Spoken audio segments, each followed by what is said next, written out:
Mind reading present. 6 signs. You're missing out on love because you're afraid of being hurt. But putting yourself out there opens you up to being hurt. Being in love is all about being vulnerable, and you have to put yourself out there if you want to find a true connection with someone. Fearing rejection is a normal human emotion, especially when you've had your heart broken badly in the past. And that fear of rejection can make you do self-destructive things sometimes without even realizing you're doing it. Think some of your actions are holding you back from finding true love? Check out these 6 signs. You're missing out on love for fear of getting hurt. Number 1. You cut people off before feelings get involved. Having boundaries when dating is never a bad thing. I remember when I was on the dating apps, I instantly knew when someone wasn't for me, and I'd quickly unmatch or stop speaking to them. But there's a difference between cutting people off to protect your energy and stave off a narcissist or toxic person, and cutting them off for fear of getting hurt. If you cut people off because you're overthinking their replies, you're catching feelings and it scares you, you're cutting them off before they cut you off, you're worried they don't like you like them, but you haven't asked, then you could be missing out on something good for fear of getting hurt. Number 2. You avoid expressing your feelings.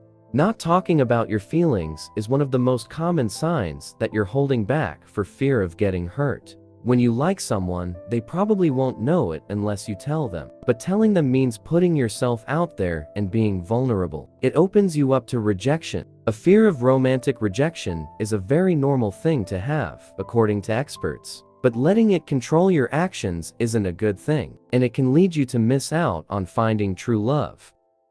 Number 3. You hold back on being yourself on dates.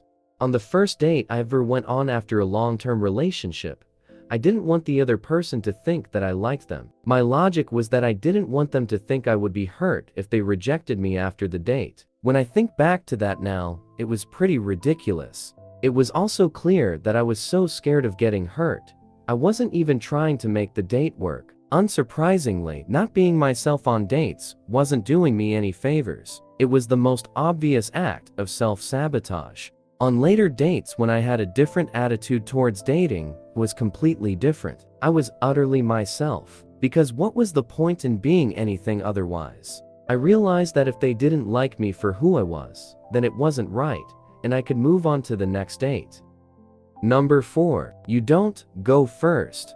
Some people believe the man should make the first move. Others believe things should be equal. But whatever you believe in, if you don't express your feelings, because you're waiting for the other person to ask or say something, this could be a bad sign. If you like someone, you can tell them how you feel. Otherwise, they'll never know. Giving someone subtle signs doesn't work with everyone. It can even lead some people to think you're not interested at all. Likewise, if you want to know how the other person is feeling, you can ask them. If they don't answer, you've got your answer. If it's not the answer you want, you can move on and keep dating. Asking someone where they are at should be a normal part of dating. And asking doesn't mean you have to organize all the dates or chase after the other person. It just means you're thinking about it at a different time to them, or you're both thinking about it, but waiting for the moment to ask or say it.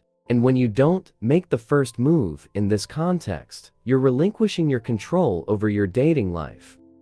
Number 5. You withdraw when you get too close.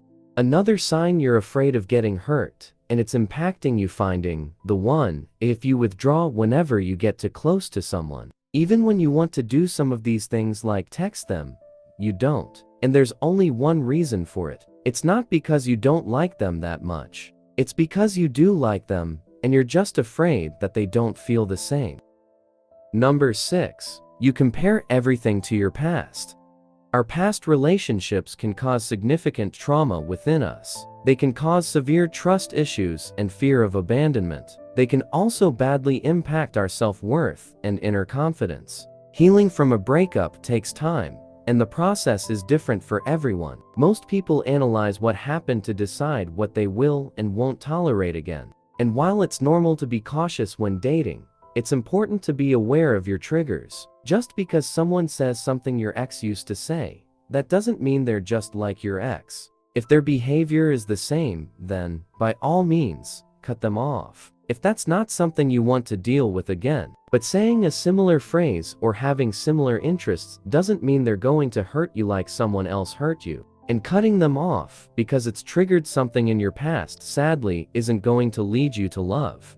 Dating is difficult in the modern world. Anyone who's experienced it recently will tell you that. And while many people have their opinions, there's no right or wrong way to find love. But there are, according to experts, things people do when they're afraid of rejection. And the behaviors on this list are exactly that. Things you're doing when you're afraid of getting hurt. And if you want to find love and happiness, ditching these behaviors could be just what you need. If you enjoyed this video, give it a thumbs up and share it with your friends so we can keep making them. For more videos like this, hit the subscribe button and remember to click on the notification bell. Also, be sure to check out our other videos as well. Thanks for watching.